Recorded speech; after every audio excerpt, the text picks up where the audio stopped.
se retrouve pour notre rubrique C'est mon histoire. Aujourd'hui, je reçois le pasteur Sostène Makita de l'église En Action à Argenteuil en France. Bonjour pasteur Sostène, Bonjour, comment ça va? ça va très bien. Ça va très bien. Très heureuse de te recevoir dans la rubrique Merci C'est pour mon l'accueil. histoire. C'est mon plaisir, vraiment, c'est Ouais, un honneur merci. de t'avoir. Merci. Et aujourd'hui, pasteur Sostène, on a le plaisir d'avoir un témoignage qui est un peu différent de ceux que j'ai d'habitude. Puis je suis super contente qu'on aborde ce sujet. Tu vas nous raconter comment tu as appris à faire confiance à Dieu pour qu'il soit ce pourvoyeur qui pourvoit à tes besoins, qui prend soin de toi. C'était au début de ta vie chrétienne, c'est ça? C'est au début de ma vie chrétienne. Pour retracer un peu le contexte, alors moi je suis un gamin qui est venu à l'âge de 10 ans du Congo-Brazzaville vers la France avec ma maman.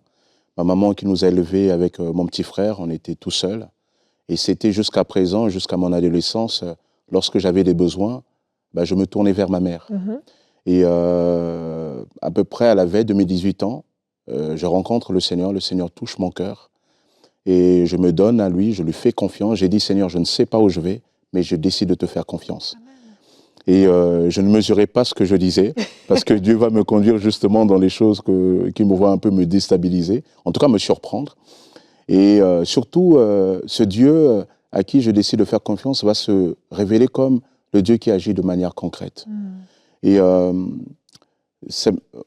quand on grandit, effectivement, avec une maman vraiment qui est une formidable, une femme qui nous a tenus vraiment, je lui rends hommage, vraiment, qui a fait le maximum pour nous élever.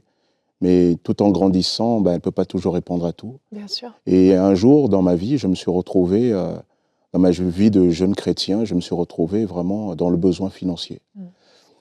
Et je me dis, mais ce que j'ai besoin, je ne peux pas me tourner vers ma mère. Elle aussi, elle a des moyens limités. Et comment je vais faire? Et c'est là qu'il y a une voix intérieure de Dieu qui me dit, mais si je suis Dieu et que je suis le Dieu vivant, pourquoi tu ne me demandes pas à moi? Alors, jusqu'à présent, oui, je croyais en Dieu, mais j'avais quand même un rapport un peu... oui, Dieu était vivant, ça je le savais, mais se présenter de manière aussi concrète comme ça, me défier de manière aussi concrète, c'était quand même beaucoup. Mais à ce moment-là aussi, je lisais des livres sur la foi, etc., la confiance en Dieu. Et je pense que le Seigneur, véritablement, à ce moment-là, voulait vraiment, m'enseigner quelque chose. J'ai dit, OK. Et donc, je suis rentré dans ma chambre et j'ai dit au Seigneur, tu vois, Seigneur, j'ai besoin de telle somme. C'est pas pour en faire n'importe quoi. Oui, c'était un vrai besoin. C'est un vrai besoin, j'ai vraiment besoin de ça. Et voici, c'est ce que je te demande vraiment de m'exaucer.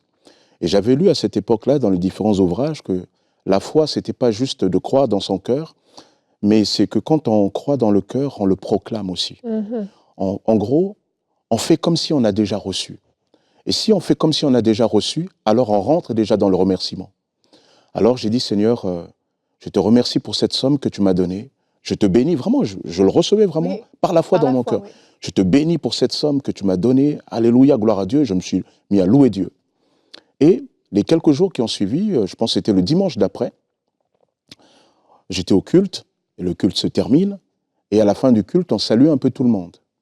Et là, il y a une sœur que je connaissais, mais on n'avait pas forcément beaucoup plus d'affinité que ça. Elle ne connaissait pas tes besoins? Non, elle ne connaissait pas du tout mes besoins. Elle vient me voir à la fin du culte, elle me dit, viens. Elle me prend presque par la main, elle me conduit vers son mari. Et devant son mari, elle sort une enveloppe, elle me dit exactement la parole suivante, tiens, de la part du Seigneur. Et elle me dit, mais tu sais, ce mois-ci, on a eu plus que d'habitude. Et on voulait être en bénédiction à quelqu'un. On a demandé au Seigneur de nous montrer, et c'est toi qui es venu à notre esprit. Wow. Alors tiens de la part du Seigneur. Et j'ai pris cette enveloppe, je suis rentré à la maison parce qu'il y avait une voix qui m'a dit, rentre à la maison et prie. Alors je suis rentré dans ma chambre, comme un peu à l'habitude, je me suis assis sur mon lit, et j'ai dit, Seigneur, je ne sais pas pourquoi tu me demandes de prier, mais je te remercie déjà pour ce que tu m'as donné. Oui. Et à ce moment-là, une voix est venue encore dans mon cœur, m'a dit, de la même manière que je pourvois aujourd'hui, de la même manière je pourvoirai pour ton avenir. Et c'est là que j'ai vraiment découvert que Dieu était un Dieu vraiment concret. Wow. Et ce concret, ce côté de Dieu concret qui pourvoit mes besoins matériels, ce Dieu qui se présentait à moi comme un père, moi qui n'avais pas grandi avec mon père, qui avait été élevé par un grand-père, ce Dieu va se présenter à moi comme ce père qui pourvoit. Et ce père qui pourvoit va m'appeler au ministère. Et Je te coupe juste pour rappeler que quand tu as ouvert l'enveloppe, le montant qu'il y avait à l'intérieur était exactement ce que tu avais demandé. C'était non seulement ce que j'avais demandé, même plus que je pouvais espérer. Wow. Parce que la somme que je demandais au Seigneur, j'avais un peu évalué. Oui. Donc c'était plus que ce que j'avais besoin. C'était au-delà même. C'était au-delà. Il savait. Au-delà. Voilà, le Seigneur connaissait mon besoin. Amen. Et donc... il t'appelle au ministère. Il m'appelle au ministère. Et moi, j'avais envie de me former. Je voulais rentrer à l'école biblique parce que je voulais avoir une vision de l'enseignement de la parole, de la doctrine. Et celui qui était à l'époque pour moi comme un mentor, le pasteur Jean-Claude Boutinon, à qui je rends aussi hommage, c'était un homme, c'est un passionné de la théologie. Et il a créé d'ailleurs une école à ce propos. Et il m'a dit, viens à la journée porte ouverte. Alors, j'étais déjà allé dans cette journée porte ouverte de cette école. Et à cette école-là, il était enseignant. J'étais déjà allé. Je dis, non, mais c'est pas nécessaire. Il m'a dit, non, viens quand même. Je suis allé.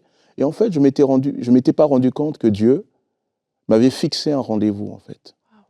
Et quand je suis arrivé là, j'ai eu une autre vision que la vision précédente. J'ai ressenti au plus profond de moi que c'était là que je devais être, c'était là que je devais étudier.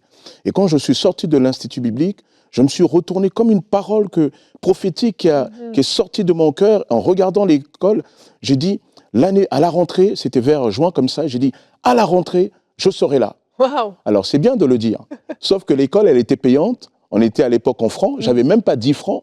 Et l'école, l'année, c'était 26 000 francs. Aïe, aïe, aïe. Voilà. Et donc, c'est de la parole prophétique. Hein. Ah oui, c'était prophétique. Et j'avais dit, Seigneur, ou tu me le donneras directement, ou tu me le donneras par le travail, mais en tout cas, je serai là. Et un concours de circonstances, la même année, j'ai hérité de la responsabilité d'une petite église, dans notre groupement d'églises, d'une petite église. Et là, en même temps, j'ai cherché du travail aussi. Et voici que ce même pasteur vient et me dit, mais tu sais, il y a, à tel endroit, on cherche un poste d'éducateur. Non diplômé. Mais comme j'avais été moniteur dans des colos, etc., il m'a dit non. J'ai dit ok, j'y vais. Parce que j'ai dit bon, Seigneur, tu ouvres une porte, j'y vais. Et après, plus tard, il me dit oui, mais tu ne peux pas y aller. Parce que si tu y vas, qui va s'occuper de l'église? Je dis bah oui, mais. Oui, parce que c'est ça. Donc toi, tu es pasteur d'une petite église à ce moment-là. Une petite église, 20 adultes, 20 enfants. Tu te dis, j'ai l'opportunité de travailler, mais il faut aller à l'Institut biblique. Tu étais prêt à faire les trois. Voilà. Oui, j'étais un peu kamikaze. T'étais ambitieux quand même. Ouais, j'étais un peu kamikaze à l'époque. Et donc, il me dit, non, mais tu ne peux pas aller, il faut que tu restes. J'ai dit, oui, mais moi, j'ai besoin d'étudier. Et je pense qu'il discute avec les autres pasteurs, revient vers moi, il dit, ben écoute, ce qu'on a pensé, c'est que l'Église va te payer ton école et toi, tu vas rester. Alors, il faut savoir que mon Église n'avait jamais fait ça de toute leur vie. Ils n'avaient jamais pensé à ça. Ils n'ont jamais fait ça. Il dit, on va te payer ton école. Et pendant 3 années, en internat, j'ai été nourri, logé, blanchi, supporté par mon église, et sans avoir rien à verser. Et c'est Dieu qui a pourvu. Là, tu t'es souvenu de ce que Dieu t'avait dit. Je pourvoirai. Ça a ancré ta foi par rapport à ce Dieu qui pourvoit, oui. en fait. Et ça, vraiment, tout le long de ma vie, j'aurais tellement d'expériences comme ça, où Dieu s'est manifesté comme le Dieu du concret. J'ai découvert que, et je le dis souvent avec une certaine émotion, parce que quand on a grandi sans papa, vous savez, un père, c'est un protecteur. Oui. Et malgré la femme extraordinaire qu'est ma mère, on a besoin d'un papa. Tout à fait. Et Dieu, un jour, m'a montré, m'a dit, tu sais, si ton père, lui, n'a pas su répondre, moi, je suis le père du ciel. Je suis le père éternel. Les autres pères de la terre, ils sont là pour me représenter. Et quand ils faillissent à leur devoir, moi, je suis le père. Et Dieu va me prendre, il va m'éduquer, il va me transformer, il va pourvoir. Et vraiment, Dieu est bon, Dieu est puissant. J'aimerais vraiment dire à toute personne qui nous regarde, lorsqu'on décide de faire confiance à Dieu, mais de manière concrète, avec une foi simple, comme la foi d'un enfant, Dieu est celui qui va nous conduire dans les endroits qu'on ne peut pas imaginer. Dieu est vraiment un Dieu, concret.